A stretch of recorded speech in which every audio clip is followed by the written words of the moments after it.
Dans ces dernières années, quels ont été vos grands projets? Quelles ont été les choses qui vous ont porté? Ces dernières années, ce qui m'a porté, je dirais, depuis une quinzaine d'années, d'abord c'est ma collaboration avec Jean-Louis Trintignant.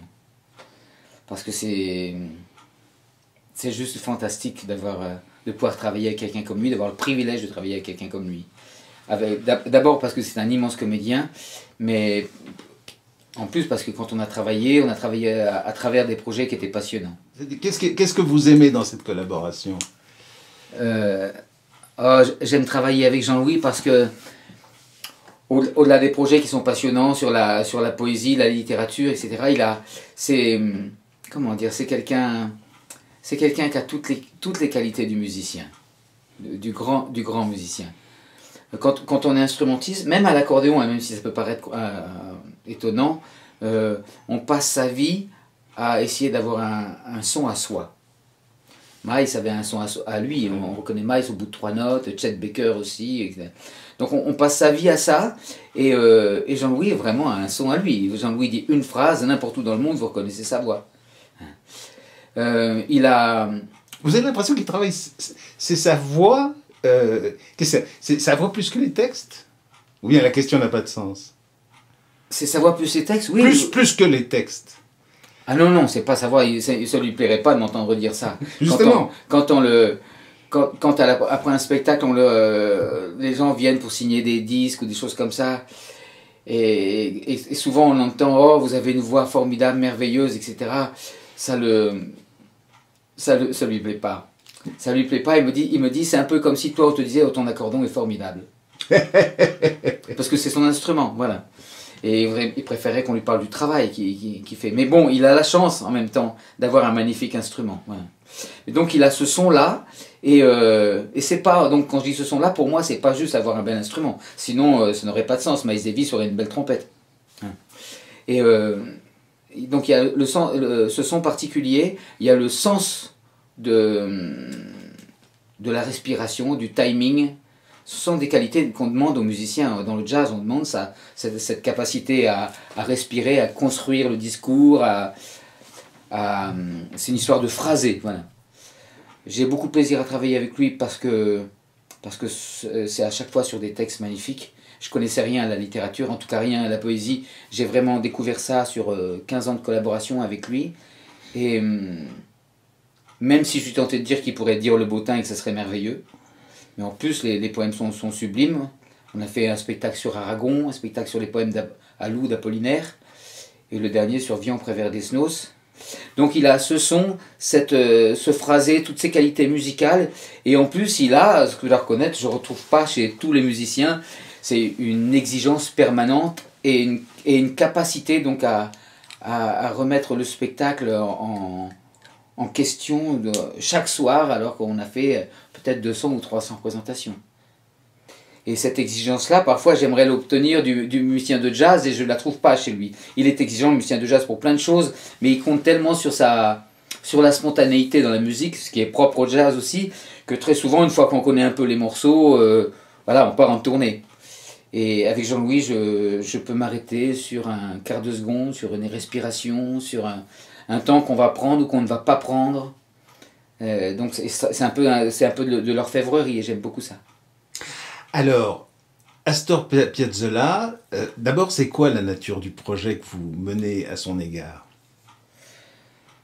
Alors c'est un projet un peu particulier parce que ce sont... En fait j'ai entendu Piazzolla, j'avais 17 ans, 18 ans, sur un disque qui s'appelait... je ne sais même plus le nom du disque, en tout cas c'était un vinyle. C'était un vinyle, c'était peut-être le premier disque que j'ai acheté moi-même. Et c'était un disque d'Astor Piazzolla avec un musicien blanc de la côte ouest qui s'appelle Jerry Mulligan, qui était un magnifique saxophoniste baryton. Et à cette époque-là, j'avais fait de l'accordéon, j'avais commencé l'accordéon à 11 ans, j'avais arrêté à 13 ans et demi en pleine crise d'adolescence, que l'image de l'accordéon, aujourd'hui on y a travaillé, ça va mieux, mais on a eu des heures difficiles, on va dire. Et donc j'avais arrêté la musique et quand j'ai entendu ça, je me suis dit, C'est donc possible, puisque le bandoneon est finalement un instrument cousin, voisin de l'accordéon. Donc quand je me suis dit, si on peut voir ce langage-là dans ce pays avec cette culture, on peut l'avoir aussi chez nous. Ça faisait tomber des barrières. Donc je suis un peu tombé amoureux de ce compositeur et de sa manière de jouer, d'écrire. Et puis j'ai fait mon chemin, je suis devenu musicien, j'ai découvert la composition. Donc pendant des années, j'ai tenté de creuser mon sillon de compositeur, parce que j'étais pas non plus très armé pour ça. Donc il a fallu travailler beaucoup. Là encore une fois, pour essayer d'avoir une identité en tant que compositeur. Pas juste avoir la chance de trouver une jolie mélodie, quoi. Même si c'est une grande chance quand ça arrive. Et je me suis toujours dit qu'un jour je jouerais Astor Piazzolla. Et puis voilà, et puis j'ai attendu d'avoir 57 ans pour oser le faire. Voilà. Comment, lorsqu'on a affaire à un espèce de monument comme Astor Piazzolla, dont je me suis rendu compte en préparant cette interview que j'ai voulu réécouter un certain nombre de morceaux en me disant mais je suis pas très sûr de moi, etc. Et puis je suis tombé du placard parce que je me suis dit mais c'est incroyable, c'est lui. C'était des morceaux que je connaissais pas comme, ça fait partie de ces gens dont l'autre jour Michel Delpech est mort. Je me rappelle avoir discuté avec quelqu'un qui a découvert que des morceaux qu'il connaissait parfaitement au fond étaient sans savoir que et Piazzolla c'est pareil quoi, alors comme quoi par exemple? Alors, est-ce que c'est Libertango. Oui, Libertango. Je ne savais pas que c'était de lui. Et je me suis rendu compte que je le fredonnais souvent en conduisant, comme ça. Parce que dans le répertoire d'Astor Piazzolla, il est peut-être l'un des morceaux, peut-être même le morceau le plus repris dans le monde. Et puis il a été repris dans le monde, comme tous ces morceaux, avec talent, parfois avec moins de talent, parce qu'il a été repris, son répertoire est repris par tout le monde, mais il a été repris notamment ce morceau par Grace Jones, qui en a fait un tube planétaire à l'époque, et puis par beaucoup de musiciens. Tous les musiciens qui ont enregistré Piazzolla ont enregistré les Libertango. Bon, alors je m'étais d'ailleurs refusé de le faire. Justement, mais alors, qu'est-ce qu'on peut faire, je veux dire, lorsque c'est un monument historique comme ça? Parce que c'est ça la question. Vous dites, au fond, vous avez depuis maintenant 1 an ou 2 mis sur pied une sorte de tournée qui lui rend hommage, c'est bien exact. Est-ce que... Il crée ici, dans la Drôme en plus, au Train Théâtre, par Luxotiras, qui a produit ce spectacle. On m'avait dit, quand tu as eu ta victoire de la musique, c'était formidable, mais tu as mis 4 ans avant de refaire un disque. Donc on parle de toi, etc. Et ça serait formidable d'avoir un disque 6 mois après. Et j'ai jamais fait ça. J'ai toujours mis 4 ou 5 ans entre chaque disque. Parce que quand on fait un disque, on part en tournée, on le défend. Et j'ai pas envie d'avoir fait 200 disques à la fin de ma vie pour les mettre au mur. J'ai envie d'avoir fait des disques que je puisse revendiquer, quoi, que j'ai envie de défendre. Et donc je sais quand je me mets au travail, j'en ai moins pour 2 ans avant d'avoir 10 morceaux qui me plaisent. Parce que je mets tout à la poubelle. Donc je me suis dit, bon, avec Piazzolla, la musique existe déjà. Comme ça, en 2 secondes, je me suis dit, si vous voulez, je fais un projet sur Piazzolla. Ils ont tous trouvé ça formidable, ils voulaient déjà réserver la salle Playel. Et puis, en me disant, on va faire une sortie prestigieuse, etc. Et puis, quand je suis arrivé chez moi, je me suis dit, bon, c'est bien joli, les disques de Piazzolla. Qu'est-ce que je connais de Piazzolla, à part ce disque que j'avais écouté à 18 ans, et à part, évidemment, les interprétations de Galliano, qui a beaucoup joué Piazzolla dans sa vie, etc. Et... très vite, les choses se sont enchaînées. Le Train Théâtre s'est mêlé à l'aventure, etc. Je me suis retrouvé avec une date, donc il y a 2 ans, là, au 14 février, il y a 2 ans, au Train Théâtre pour une création, Astor Piazzolla.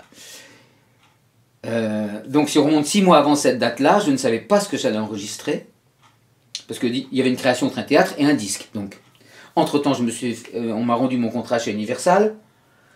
Et je me suis dit, si j'ai plus de contrat chez Universal, je suis donc plus obligé de faire ce disque. J'avais lancé cette idée un peu à la cantonade. Alors j'ai appelé Luxotiras et je lui ai dit, écoute, Universal vient de me rendre mon contrat. Ce projet sur Piazzolla, il avait du sens si on faisait le disque, mais que maintenant qu'il n'y a plus le disque, il m'a dit, Daniel, pas possible, c'est complet. Donc là on était en septembre pour jouer en février. Et là... j'ai commencé à réfléchir à ce que j'allais jouer. Donc j'ai pris internet et j'ai plongé dans l'œuvre de Piazzolla avec l'idée de ne pas faire le même disque que tout le monde, sinon ça n'avait pas de sens. Parce que Libertango, si vous regardez sur YouTube, il y a 2 millions de versions, Oblivion aussi, etc. Donc je suis parti à la recherche de morceaux différents. Ça a mis beaucoup de temps. Et puis, une fois que j'ai eu les morceaux, j'ai décidé de faire les arrangements pour une formation particulière. Je me suis dit, sinon ça n'a pas de sens de faire un énième Piazzolla. Alors la formation, comme je travaille beaucoup avec le violoncelle, c'est un instrument que je connais bien et que c'est vraiment un mariage heureux, le violoncelle, les cordes en général et l'accordéon, j'ai pensé au départ à un quatuor à cordes de violoncelle, qui s'est changé doucement entre un contrebassiste et 3 violoncelles, puis un contrebassiste de jazz et 3 violoncelles classiques, ce qui est la forme actuelle.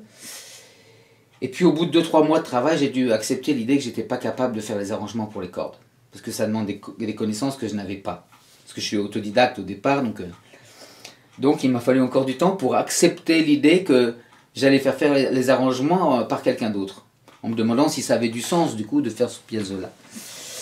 Et puis, il y a 2 ans, donc, le jour du réveillon de Noël, le 24 dans la journée, j'ai enfin décidé que j'allais travailler avec un arrangeur que j'avais choisi, que je ne connaissais pas, que je n'avais jamais vu et dont j'avais jamais entendu le travail.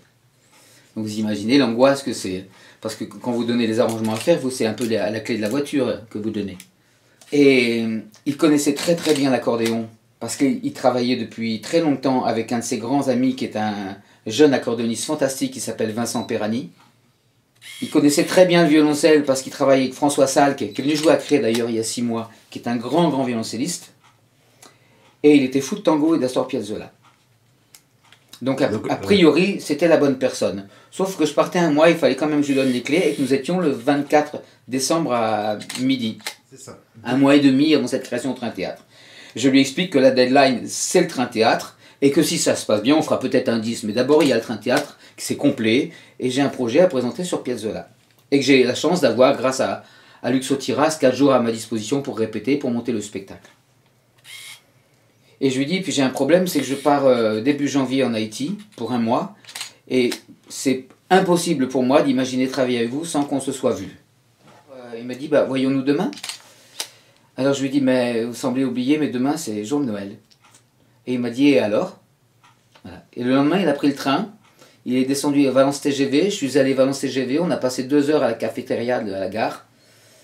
Je lui ai dit tout ce que je voulais, tout ce que je voulais pas, tout ce que j'aimais, tout ce que j'aimais pas. Et puis on s'est serré la main et l'aventure a démarré comme ça. Alors l'idée, c'était dans le cahier des charges, c'était respecter Piazzolla, respecter les thèmes, les compositions, etc. Il faut savoir que Piazzolla, il ne se contentait pas d'écrire la partie mélodique, il arrangeait pour son orchestre. Donc les morceaux sont livrés avec des arrangements existants, pour piano, violon, batterie, contrebasse, je ne sais quoi. Et il fallait arranger ça pour le réorchestrer pour 3 violoncelles, donc c'est un gros travail. Il n'est pas question d'essayer de faire sonner des violoncelles comme un piano, ça serait ridicule. Donc il faut trouver des combines, il faut trouver des subtilités, etc. Mais ça, c'est un vrai travail d'arrangeur. En revanche, pour que ça soit réussi, il fallait qu'en écoutant chaque arrangement, je puisse me dire, oui, si j'avais su faire ça, je l'aurais fait comme ça. Et alors donc, quelle est l'histoire maintenant de ce disque et de la tournée qui a suivi? Où est-ce que nous en sommes? Nous prenons l'histoire, si je puis dire, à quelle étape? Alors, là, on arrive dans une période où il va y avoir cette petite tournée donc, qui démarre cette semaine, qui va passer par Montélimar, et qui se terminera par une salle à Paris le 15 février. Et puis ensuite, nous allons faire quelques concerts encore, j'espère. En fait, c'est très souvent, puisque je suis qualifié ou répertorié à la FNAC dans les musiciens de jazz, en règle générale, un musicien de jazz, il a un projet, il fait un disque, si tout va bien, il l'exploite. Ça veut dire qu'il va pendant 1 an ou 2 ans travailler, tourner avec ce projet, et ensuite il va faire un autre projet, et puis tournera avec un autre projet. Moi j'ai envie, même si je fais d'autres projets, j'ai envie de continuer à jouer cette musique-là pendant longtemps. J'espère pouvoir la jouer pendant longtemps. Pour 2 raisons. Parce que je trouve que c'est... J'ai pas de mal à le dire, parce que c'est pas moi qui fais les arrangements, c'est pas moi qui ai composé la musique, mais je trouve vraiment que c'est très très beau. Et c'est rare que je parle d'un spectacle que je fais moi comme ça, dans ces termes-là. Je trouve vraiment que c'est très très beau. Et puis il y a une autre raison, c'est que... Il y a plusieurs autres raisons. C'est que lorsque tout le monde s'est rencontré au Train Théâtre dans ces répétitions. Il s'est passé quelque chose au-delà de la musique, quelque chose d'humain qui fait qu'on a tous beaucoup de plaisir à jouer ensemble, beaucoup de plaisir à avancer dans ce projet. Très souvent dans le jazz, vous faites un disque, ça m'est arrivé déjà, hein. Vous faites un disque, par la chance il est bien reçu par la presse, etc. Donc il y a beaucoup de concerts. Donc évidemment, au bout de 30 concerts, la musique que vous avez enregistrée sur le disque, elle est bien meilleure. Parce qu'il aurait fallu faire 30 concerts et le disque. Et on sait très bien qu'on n'a pas 30 concerts quand on n'a pas fait un disque. Donc aujourd'hui, on fait tout à l'envers. On fait un disque pour espérer avoir des concerts. Simplement, au bout de 30 concerts, le groupe a fait des progrès. Et là, on se dit, quel dommage d'avoir enregistré ça. Là, vous refaites un disque. Alors vous dites, bah, maintenant que j'ai un groupe qui est formidable, je vais faire le deuxième disque avec ce groupe-là. Parce qu'on a tissé des liens qui ne sont même pas explicables pendant ces tournées. Et là, le producteur de disques, en général, il vous dit, non, mais il faut un nouveau line-up, un nouveau casting. Mais pourquoi je vais changer de musicien? Parce que j'ai trouvé des musiciens formidables. Parce que sinon, c'est pas un nouveau disque. Et même quand vous envoyez un nouveau disque à la presse va vous dire c'est quoi le dernier disque de Daniel Mille? Ah, mais c'est avec un tel et un tel. Ah, mais c'est le même disque. Non, ce sont d'autres compositions de Daniel Mille, mais c'est. Voilà. Donc, très souvent, on change de groupe d'un disque à l'autre. On fait un duo avec un tel, et puis un trio avec un tel, et on fait marcher la machine. Voilà. Et ce qui est assez curieux, c'est que dans la musique de chambre, en revanche, où je ne suis pas spécialiste du tout, hein, mais vraiment je m'en suis rendu compte et je l'ai entendu dire partout, je l'ai lu partout, dans la musique de chambre, un quatuor à cordes, au bout de 20 ans, il sonne. Les plus grands quatuors à cordes qui font le tour du monde progressent d'année en année, et on se réjouit que ça soit les mêmes, puisque justement... Voilà. Donc comme on est dans une forme entre le jazz et la musique de chambre, parce que c'est très écrit, etc., je me dis qu'on a une marge de progrès énorme, et que si on a la chance de jouer ça 20 ans, dans 20 ans, ça va être fantastique. Voilà. Vous parliez des salles. Je voudrais savoir si les salles, c'est important. Oui, parce qu'il y a certains lieux où il y a parfois certains lieux qui sont magnifiques. Mais c'est surtout parce que certains lieux, parfois, ont été tellement habités par d'autres. Là, je viens de recevoir une photo du Rocher de Palmer, qui est la scène nationale de Sénon. Je ne comprenais pas pourquoi on appelait ça le Rocher de Palmer, et je viens de voir l'architecture, effectivement, c'est exceptionnel. Mais c'est pas tant ça qui va me toucher. Je sais que, par exemple, la première fois où j'ai joué à l'Olympia, il y a longtemps, c'était pas un de mes projets, j'accompagnais quelqu'un, c'était avant que l'Olympia était complètement refait. Hein.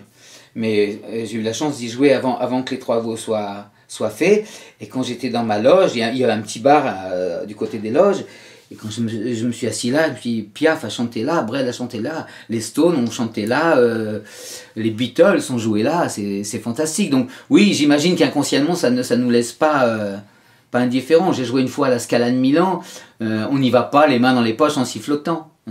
De même, j'en avais pas pris la mesure moi, mais quand on est allé jouer dans la cour d'honneur du Palais des Papes avec Jean-Louis Trintignant, alors qu'on avait fait, je sais pas, 200 concerts, 200 fois le même spectacle, il était extrêmement inquiet, il traquait complètement, et parce que je ne mesurais pas pour lui, homme de théâtre, ce que ça pouvait représenter la cour d'honneur, même à 80 ans passés, même en ayant fait tous les films qu'il a pu faire dans sa vie. Voilà.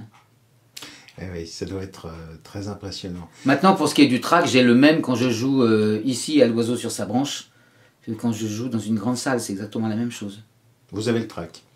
Hélas. Toujours. Toujours. Astor Piazzolla, c'est un monument. Si j'ose dire, est-ce que vous avez eu l'impression que la marche était très haute? Le risque de la comparaison vous a préoccupé? Oui, forcément. Forcément, à un moment donné, oui. Mais j'ai essayé vraiment de proposer autre chose. J'ai proposé autre chose dans le choix des thèmes. Il y a très très peu de tango là-dedans. Il y a beaucoup plus de milonga, de tempo lent. On est plus dans la sensualité de Piazzolla que dans la violence des tangos dans certaines périodes. L'instrumentation qui était différente. Ma manière de jouer qui est de toute façon différente de tous ceux que j'aurais pu écouter en tentant de me comparer, etc. Et puis à partir du moment où j'ai choisi les morceaux, je me suis interdit d'aller écouter toute autre version de Piazzolla. J'ai essayé d'aborder tous les morceaux comme si c'était moi qui les avais composés. Comment je les jouerais si je les avais composés. Sans me dire, tiens, il y a un poids énorme là-dessus. Donc c'est vrai que j'ai passé beaucoup de temps sur le net, mais c'était à la recherche des morceaux rares. Par exemple, il y a un morceau qui s'appelle Milonga Paratres, qui est dans le disque, que j'ai trouvé à la toute dernière minute. Et il n'y a qu'une version sur YouTube. J'étais ravi. Plein de gens me disent, d'où sort ce morceau?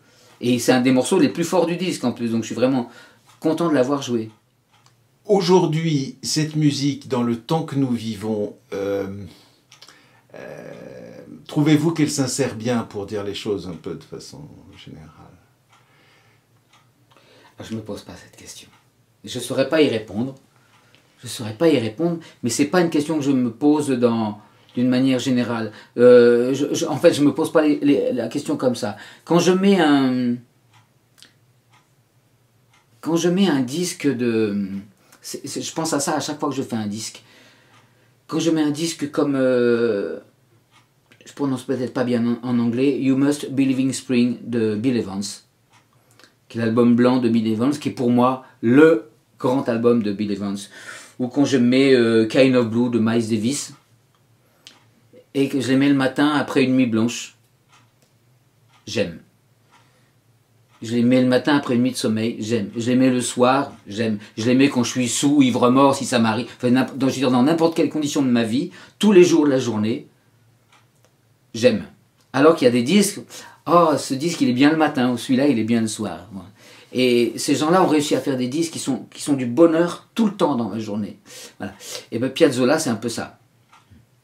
Donc je pense à ça, c'est ça que je retiens. Après, est-ce que c'est d'actualité? Est-ce que ça a vieilli comme musique? Je me pose pas cette question. Mais en tout cas, je ressens pas ça. Ce qui était important pour moi, c'était que ça soit personnel, etc. On en a parlé tout à l'heure. Et puis ce qui était important pour moi, c'était que j'aille à Buenos Aires, respirer l'air de Buenos Aires avant d'enregistrer ce disque. Et vous l'avez fait? Oui, je l'ai fait, oui. Et j'ai eu la chance d'aller faire un concert solo à l'accordéon à Buenos Aires, donc l'année dernière, il y a 2 ans. Ouais. Reçu comment? Très bien reçu. Très bien reçu. Mais j'ai eu d'autres belles expériences. Cet été, nous avons joué dans un festival de Romois à la gare d'Ademar. Et juste avant de monter sur le Piazzolla, donc, et juste avant de monter sur scène, le directeur du festival, M. Imbrunet, est venu me voir et m'a dit: la petite fille d'Astor Piazzolla est au premier rang. C'était incroyable quand même, non? Et depuis, nous sommes en contact et je vais aller jouer le Piazzolla à Buenos Aires au mois de novembre. C'est magnifique. Oui, je suis très content. Ah ouais, c'est super. J'aurai la trouille, hein, je ne vais pas faire le malin. Hein. Ouais. Ah, c'est magnifique, oui, ça c'est... Ça, on y et il se trouve qu'elle vient dans la Drôme tous les étés. Elle passe tous ses étés dans la Drôme. Ah bon? Depuis des années. Elle fait du yoga à Mirabel et Blacon, je sais pas quoi. C'est une passionnée de yoga. Et pour la petite histoire, alors je sais pas si j'ai tout compris, parce que c'était 2 minutes avant de monter sur scène, et du coup ça m'a un peu stressé quand même. Mais elle fait du yoga ici, elle doit loger sûrement dans une chambre d'hôte ou je ne sais quoi. Et le matin, la dame lui a dit: je ne serai pas là ce soir, je vais à un concert de Daniel Mille. Elle a dû dire sûrement: c'est qui Daniel Mille, c'est quoi? Elle a dû dire: ah ben, c'est un tel, etc. Elle a dû me présenter, elle lui dit: puis ce soir il joue la musique d'Astor Piazzolla. Et cette dame qui reçoit donc Daniel Piazzolla, cette jeune femme depuis apparemment plusieurs années, n'avait jamais fait le lien avec Astor Piazzolla. Et là, donc elle lui dit: mais c'est la musique de mon grand-père. Je viens avec vous. Voilà, c'est pour ça qu'elle est venue.